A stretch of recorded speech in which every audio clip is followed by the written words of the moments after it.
better get about my way. This is the start of a new day. Feel fresher than toothpaste. Singing out, this be the new thing. New swing set. I'ma go for the. Hey everyone, welcome to episode 3 of Salespin. Yes, we made it to another afternoon. He's looking sleepy. I'm not. I actually had a shower, and yeah, we're looking better today than previously. That's what we've been told at least. All right, so today we have a guest whom I hired about 1.5, 2 years ago as an SDR, and today he's a team leader. He handles a small team of sales development representative. So interesting journey he's got, and so he used to work with me a few years ago. Now he works with him. I report to him now. Oh, okay.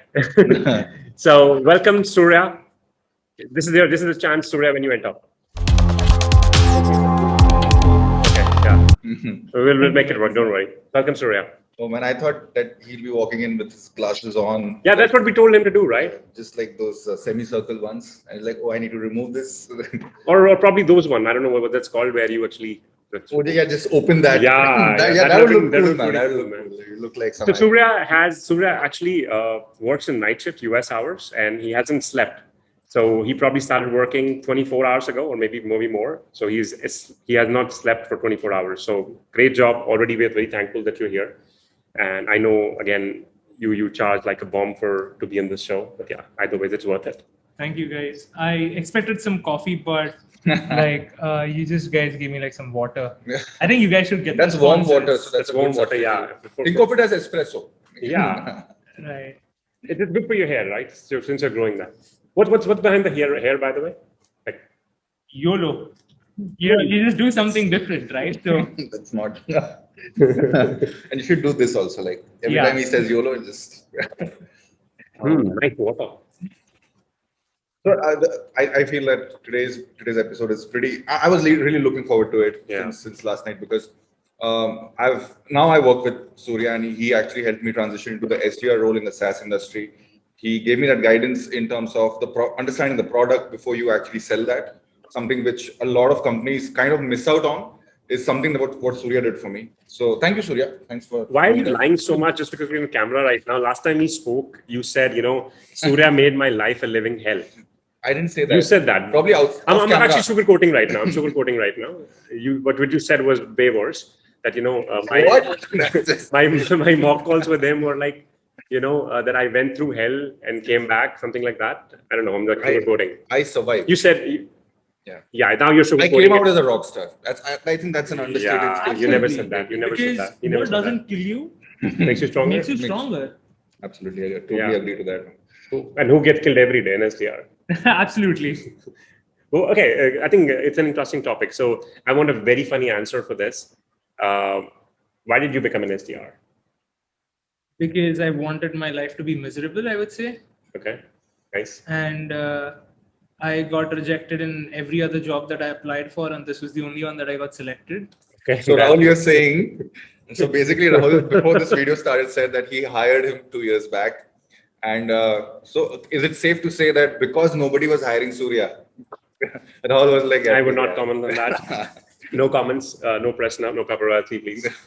So I remember, could that be one of your strengths? For example, you said that, you got rejected so much. And when I probably asked you in the interview, what's your strength, you might have probably talked about, hey, you know what, I got rejected so much that's probably my strength now.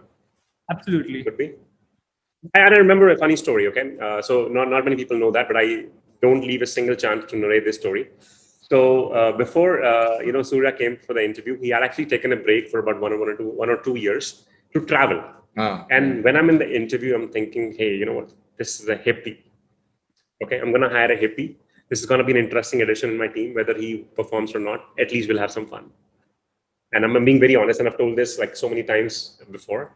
So yeah, that calls for an interesting story. We're going to talk about, there's so many interesting things to talk about, Surya. We're going to dive into that very soon. But before that, let's jump on to the topic of today's discussion, which is you're a team leader, right? Yeah. And most of the SDRs I have trained or hired, and I've hired like more than about 20, 25. I've interviewed over 150 so far. And if I ask anybody their growth plan, which you tend to normally do in the interview, right? Everybody talks about, hey, you know what, I've served my time as an SDR for 18 months or whatever. And what do you see? What do you want to do like in 6 months or 8 months or a year from now? Everybody says, I want to become an AE. Why did you choose to not take that path, road less taken, and you are a team leader now? Good question. And I respect that because not a lot of people actually ask that question. Why a TL and why not an AE? But for me, it felt like when I was working with people, one, I learned it from you, of course. Thank you for that. One, give away stuff for free, right? So I was giving away knowledge to people and people felt empowered about that. And that's the feedback, just word of mouth across the whole team. Totally. People felt that, what, you should talk to this guy. You should talk to this guy. Right. And that's what kind of helped me be visible. And the leadership also saw that in a lot of ways that, okay, this guy, should kind of train, or this guy should, coach, things like that. And that just kind of escalated in such a way that, people actually started approaching, hey, I've heard this. I want you to coach me. I want you to train me. And that kind of felt, probably this is my calling. Yeah. And I was like, just taken, like, yeah, cool. Let's do that. All right. That's pretty interesting. Now, from where I come from, or from where most SDRs come from, it seemed like a lot of work, if you ask me. Yeah, you know what? So I have to give for like 2 years before I can probably achieve that, or probably I can achieve the same status, or probably I can think about it. So let's say, I'm sure you also, for example, have trained him, you work with him. And I'm pretty sure he also want to become an account executive, just like everyone, right? No. So you don't want to become an account executive? I want to, but my reasons are different. Either way, like, so no, you know what? I should highlight this point. It feels really good to see something come out of this. So back when he said, when Surya said that, thanks to Rahul for this, for the giveaway part that he's taught him. Back in September, when I was actually starting to hunt for jobs, and Rahul here actually helped me refer in a few companies and get me, like, land me some interviews. When I wanted to thank him, he just said, pass it on, right? So that's one giving is something that I've learned from him. But like, I couldn't really implement it till I actually got to come to Chargebee and work with Surya, where he actually gave away that knowledge so much, and just for like so little, probably for nothing, that I actually felt that, this is how you actually make a difference, right? And today when I sit here with these two guys, it's a privilege for me. And I'm not even being sarcastic. Usually I am, but really, I mean, it is a privilege for you.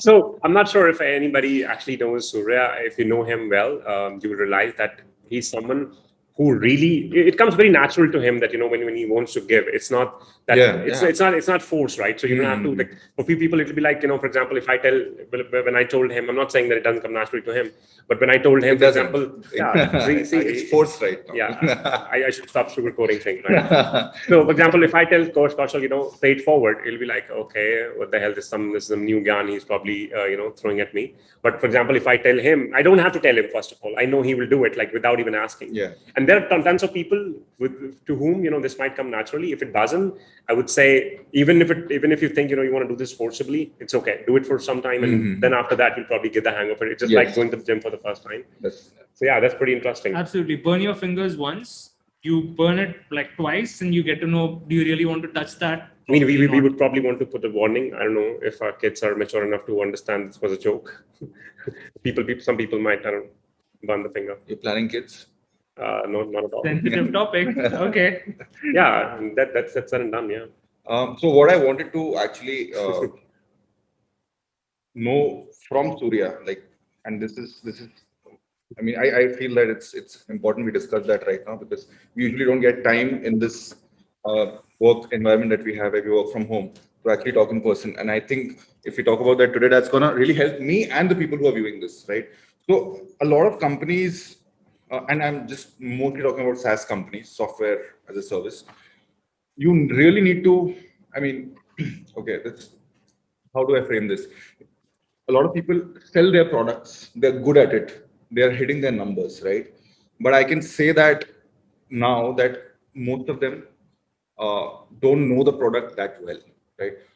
And that's okay, that's fair. I'm not a software guy, I'm not an engineer, so I may not understand a lot of modules, how APIs work. So all these terms I started to understand when I joined the SaaS industry, right?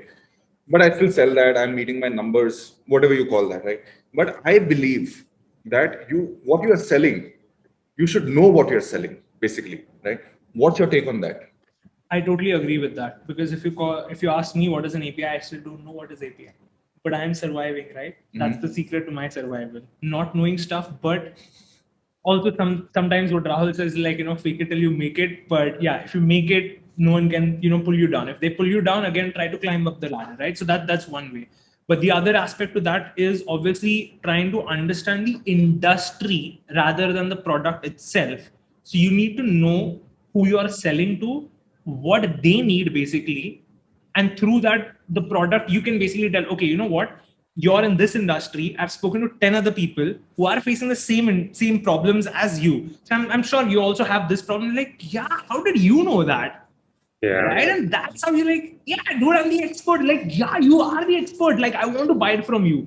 That's the perception that kind of builds around that. And knowing the product or not knowing the product, that comes secondary. Knowing the industry where you're selling, I think that comes as the priority.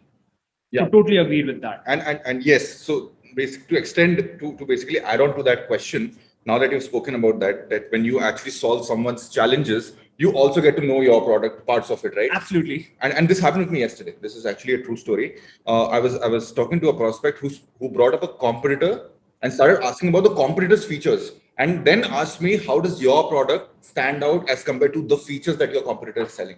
And hand on heart, I have actually gone through a lot of Surya's videos, the mock calls, where he has actually spoken about the competitors' products, and the client. And there was this. Okay, this is one great video that I saw where Surya explained the competitors' features, and then even our product's features as compared to the competitors' features. And the CFO of the company, I saw that on camera, clapped.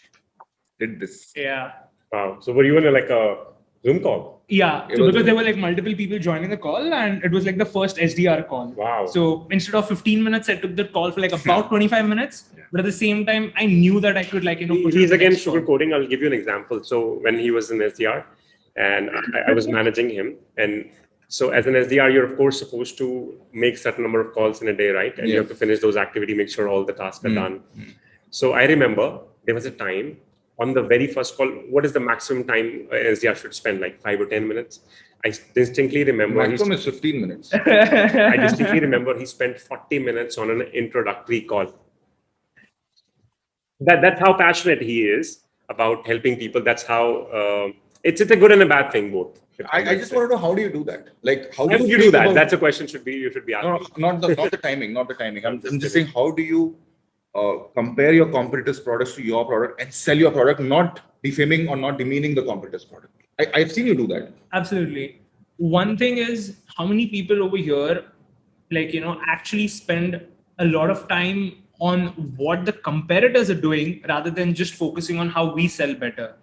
And that's one of the things a lot of people miss. And now if you ask me, I can actually tell the specific like competitor A, competitor B, and C, what are their specific niche industries that they sell to, and what industries they are good at or they are bad at, and compared to the company that I work for and how we are better at that. And this, again, a lot of people miss out on understanding what's the value add, why do I need that, it's not a part of my payroll, or it's not a part of my job to understand. But this is the crux of not just becoming an SDR, a good one, or a team leader who can coach, but also as an AE when you close the deal. Like, you don't want to just address the features, but also the value proposition. What are you missing out? Is the product that you're buying today cut for the industry that you're selling to? It might solve the problem today, but what about 6 months later? Like 1 year ago, probably Zoom was not at the share market rate that it is today. But if you were to understand probably this is what would happen and you were able to cash on that, then cool, nothing like it, right? You probably would have been a billionaire by now. So I think I have a follow-up question, and this could be very important for a lot of people. So while I appreciate, and I always appreciated what you did, for example, but at the same time, and now I'm sure you would probably relate to this more. So you understand that, you are playing a velocity game. You have thousands of leads coming in, equally distributed to all the SDRs. And if an SDR, because he wants to become an AE at one point of time, and he has accumulated so much knowledge that now he's looking for a chance to, let that out. And if every SDR, for example, tries to, let's say, explain the product in the same similar fashion as you do, and I'm not sure, first of all, if every SDR is even trained or probably it's passionate about doing this. And if every SDR, let's say, starts spending 40 minutes, don't you think that's a loss of the productivity? It can be, yeah. I agree with that. He hasn't pulled up a lot for that, I think. Right. No, so the question I'm trying to ask is, so maybe he was able to pull it off well. Yeah, you know, he was. while, for example, he might have stretched maybe during the shift. No, totally agreed. So, like, as he said that probably like the 40 minutes call that I took, instead of that 40 minutes, I could have taken like 3 calls and passed on 3 qualified leads to VA instead of just 1. I totally get that. Now, it also kind of goes in that way where you can think about like a sniper approach, where you can spray a machine gun anywhere, but what about becoming like, the sharpshooter that you're aiming that specific target and you know that you will bring him down. But if he's convinced for a meeting with an account executive, don't you think that for one, that account executive is actually trained to do a certain job, and that's how the importance of the process is, right? So if you understand how a factory works, right? For example, let's take a biscuit factory, right? There is a team who's responsible just to take care of the dough.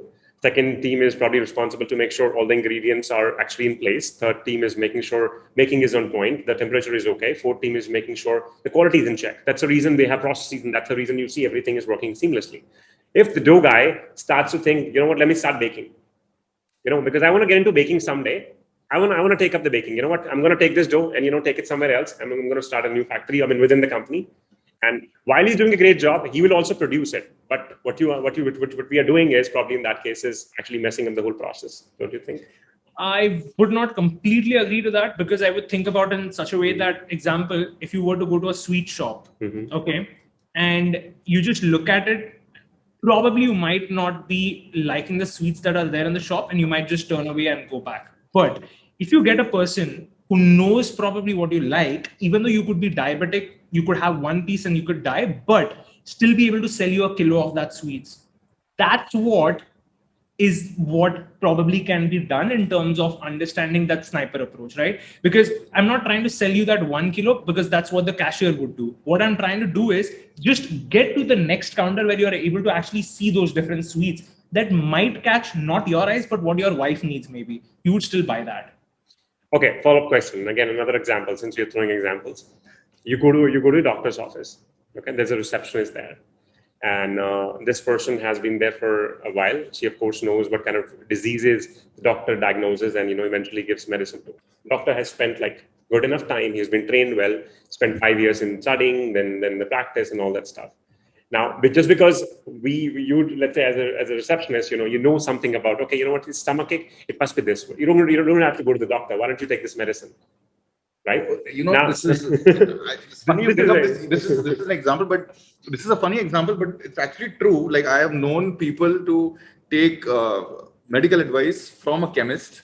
So there's this aunt. Do people do that right now? No, not me. No, I'm saying my parents used to do this earlier because nobody wants to go to a doctor, but I'm sure people have probably stopped that now. No, there's this aunt who goes of mine. She's like, there's this lot of pain. Can you suggest something? Like, yeah.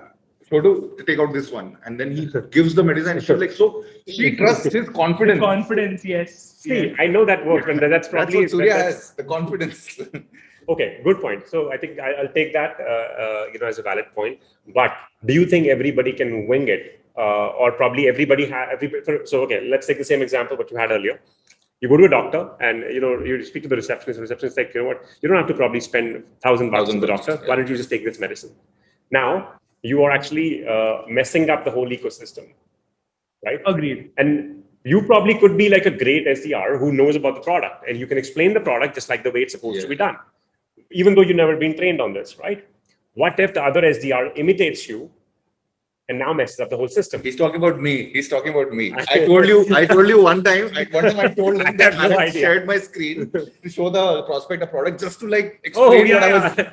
explain what I was actually trying to. So you probably I shouldn't do that. I shouldn't put that on video right now. Consciously you're probably inspiring people without realizing it. Okay, I did know people might take that, and so imagine all your SDRs. Imagine now you have 3 SDRs and everybody's handling let's say 400 incoming leads, and everybody start demoing the product. You know what? FUAEs, we're going to take it from here. Yeah, you just give their jobs. And then A's, right? And then A's would be I like, don't need A's. We can close it. and then A's would be like, you know what? We don't have enough demos. Thanks for putting me in the spot right now, guys. Like, yeah, seriously, my employers are looking at this. The like, A's are already not happy with me. Just imagine. Okay, I thought you paused it such a manner. They're like, they're already not happy with you.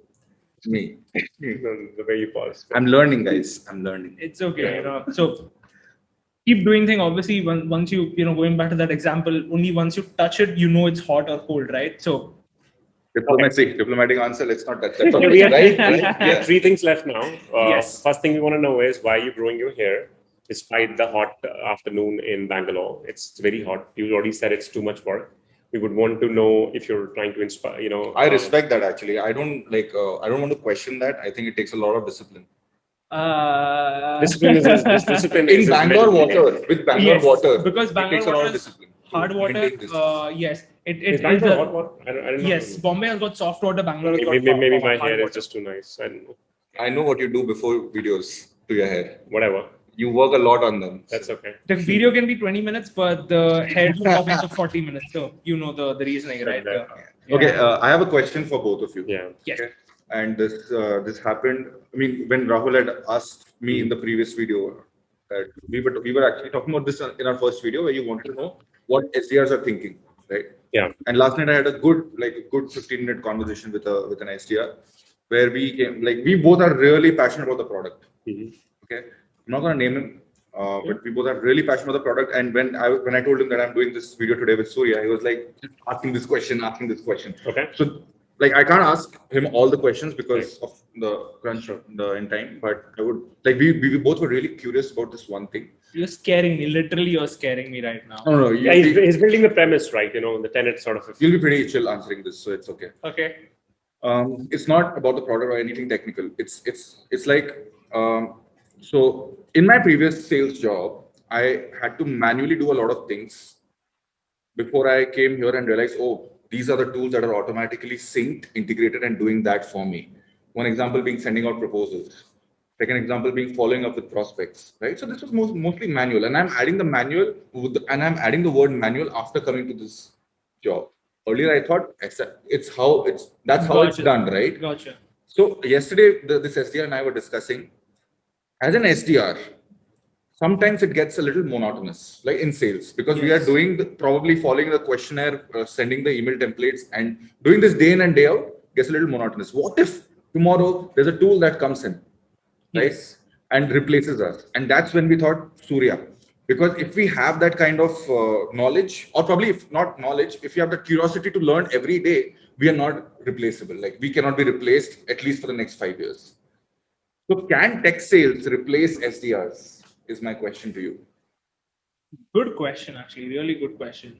The answer can be yes and no, because at the end of the day, people feel, at least today, and I would say even for the next 5 years, I would feel comfortable personally talking to someone before I invest like $100K, a contract before I buy a tool for my company. And I'm sure you would as well. You wouldn't want a robot selling you, right? Yeah. What the next thing, like Will Smith selling you like through iRobot or something? I don't know, right? You would feel insecure, or you would feel like, what's kind of happening? So again, to answer the question in short, you still would need humans to sell you stuff. You would feel more human only then.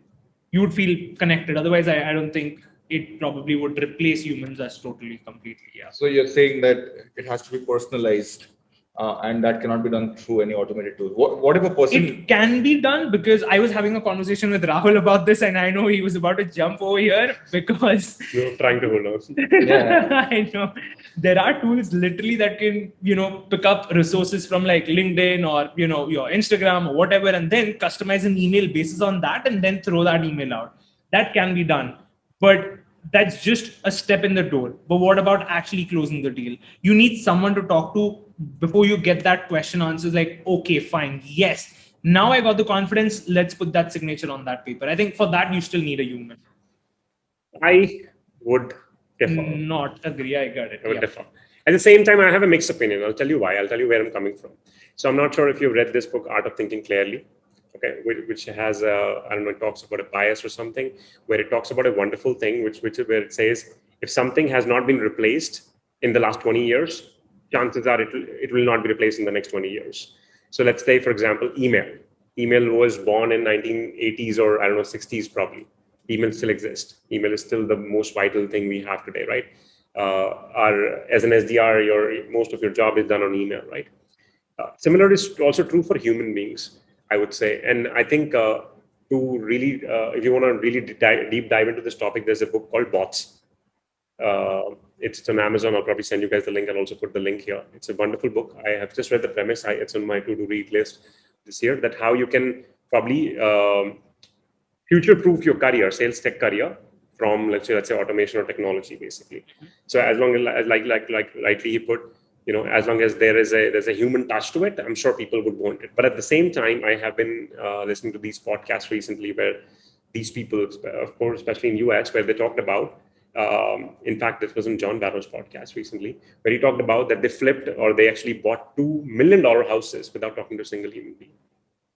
Wow. It was just on chat. And I'll give you another example, okay? So let's say I like some property. I'm looking to invest. Of course, I want to see the property, no doubt about it. But do I really need a human to actually walk me through? Think about it, right? For example, there's a property I want to buy. There's a flat, right? As long as I can, somebody can let me in. Imagine there's an electronic door, no person so far, no security guard, nothing, right? I make an appointment on a bot.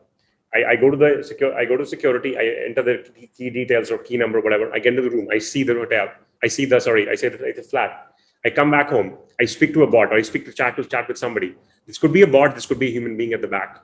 But right? then you need to ask questions. Of course, I want to ask questions. While you're seeing the space, you need to ask questions regarding the wiring, the water. Yes, good point. I was about to just say that, because now, say example, you tell me how long has the SaaS industry been into existence, and how long has the real estate industry been into existence? Probably a bad example. But at the same time, what I'm trying to say is I have a mixed opinion. So I am not really concrete on whether this will survive. Of course, human beings will always be there. Like I said, if something hasn't been destroyed in the last 20 years, chances are it will still survive. And I think this could be true for like a lot of other things. But at the same time, you also have to understand how a lot of things have changed now. For example, let's talk about food ordering apps, right? 5 years ago, I would have to call a restaurant and tell him that, do this, put less spicy, or, put more salt or something like that. Today, I don't have to speak to a human being at all. So let's say, and this would probably be true for a lot of my relatives, for example, who stay in village or probably a small town. But for me, I have not spoken to a restaurant person for the last 4 years or 5 years. Right. I've not spoken to a delivery guy for the last 4 or 5 years. Right. Because now, let's say food app actually allows me to put directions. Okay, you know what? Don't ring the bell. Don't call me. Simply give the food to security. I don't have to even deal with this guy. So there's no human intervention at all. What if robots are actually delivering it as well? I don't even need human beings. So that's actually happening. Amazon is doing that. Yeah. So, drone deliveries. So yeah, I think I'm probably at the mixed stage right now. I don't know if actually, you just gave me a good idea probably for a startup that I can think about. Yes. Okay. Speaking of that, there's a funny story. Okay, Surya is an idea man. Okay, he can literally be called an idea man because he has tons of ideas. If you really want to build a startup, spend an hour with him. He would not even charge. Take some ideas, do something on your own, and build a startup. I'm telling you, it'll be successful because he has great ideas. I'm not saying he can't execute. It's just that he doesn't want to. He actually his idea of a startup was that he would tie up with the companies where he would give them 50 to 60 ideas in a quarter or a month and charge them a subscription. That was his idea. Oh, nice. And he narrated that idea to one of a big official in one of the company. I would not want to name that person. This is a funny story. I wish he watches this. We were actually, during our sales kickoff, he shared this idea with the higher official in the company. And the person said, you know what? My security guard actually has more ideas than you do. So do you think I should invest in him? It was actually more funny when I said the first time. Yeah. But it was a very awkward situation. Yeah. Right? Yeah. Thanks. This is the second time the awkward situation just repeated. Like, yeah, thanks. That was way awkward because we were drunk. Yes. Anyway, before we end the video, let's do the rapid fire. Yeah, I think that's a kind of norm now. Yeah. So it's fun. Let's Interesting. Okay, I'm gonna bring some skeletons. Yeah. Whoa. Okay. Ready? I don't know if we are ready. I'm ready. I'm ready. I'll go for it. I'm ready. I just had some really hot water, so I'm ready. Espresso shot. Okay, how do you pronounce your name? My first name is Surya. My last name is Vadaddi. Sounds like Bacardi or Ferrari. If you were given a funding right now, what would you do with it? I would invest in other companies to let them grow and, build the company out of that. What is one idea which you have been thinking about? I know you have tons of ideas. Which is one idea you would act on right today if you have all the money in the world? It would be more about enabling salespeople. I know there are tons of tools. There are like Barrows and others as well that I cannot compete, but it would be more about geographical education or geographical enablement in terms of the training that happens to the Western world is completely different than what's required for, say, the Indian market. So probably invest a lot of time and effort on that. Pink shirt or white pants? Pink shirt or white pants? Why not both? Yeah, That's good. pretty good. Rahul can pull that off. Yeah. I can pull up. I have pulled off yellow. Any like weird thing. Anyways, it's all about it. Okay.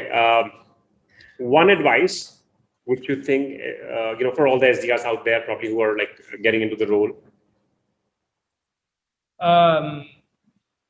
Just be yourself. Do whatever you can. If you fail, it's okay. Don't get disheartened. Like you will have your day. Everyone has their tough days. I had mine. And there was a point where I thought like probably I'm not built for SaaS. And I know today I'm a TL, but a team lead, but I felt that probably I'm not cut for sales. Petition for beer in offices or delivered to homes if you're working from home. Yes, we can definitely. I think that's an interesting. Home is a sensitive area, probably if you're living with parents. Don't we already have that? Like where in Bangalore, we get that delivered, right? Beer? Yes. Yeah. If you're living with your parents and parents are not cool, then Like surprise packages that come. Oh, okay. Yeah, company sponsored beer. Yes. Yeah, that'll be interesting. It's an interesting one. Definitely up for it. Books in packages that are delivered by companies or food. Food. Of course. Who wants books, man? Come on. Yeah. No, yeah, you can order food anytime you like, but books, you need to think about. Especially if somebody there's something which I have realized. I have given books to like endless people, endless times, and lately I've started to realize, you know what, people don't read it. Then they want to read it, they'll simply buy and read it. Why would they read it just because you gave it to them now? I give No. If somebody gives me a book, I would definitely read it. You are a different reader, man. Like no, if I I purchase it for myself, I may not read it. But if somebody has gifted it to me saying that you should read this book, I'll definitely. I will never do that. Again, we are different people. Different generation. Yeah. I know. One again, it can be set up as a myth. It does. So I'll tell you what. I have a book. Yeah. So we had a secret Santa in my previous company, and we were asked to pick a book. I could have picked a great book, right? Somebody's giving me a book. I'll probably keep it as a memorabilia, like you said. Yeah. But I didn't. No, I picked up a Harry Potter book. Okay. I'll tell you why. Because when you look at the book from here, it has the Gryffindor flag, right? All over. And what it does right now, I have my set-top box written on, kept on top of it. It looks nice. Nice. Last question before we end the rapid fire. Would you prefer my hairstyle or Rahul's hairstyle right now? If you are to Dare you not say his. It's not a hairstyle, dude. It's like a. Yeah, the answer is like given, right? Like it just given. Dude, you have to maintain that. Like think about. I don't have to comb it. It's default. It's not hair. It's like. Is it hair, by the way? Dude, I'm getting some minor thoughts, but I don't want to answer that. But yeah, we'll end on that. I hope you enjoyed the video. If you really loved our video, do go hit subscribe on the YouTube channel of SalesSpin. We have a page on Instagram as well and LinkedIn. So and if you want Instagram too. Yeah, Instagram. I just mentioned that before. Actively. And if you have any suggestions for topics that we should cover in our next video, do hit comment, and we'll be happy to take it up. Cheers. Awesome. Thank you, guys. Thanks, Surya. Thanks for coming. You Looney Tune babies better know that you perfect. Nobody can tell you one thing.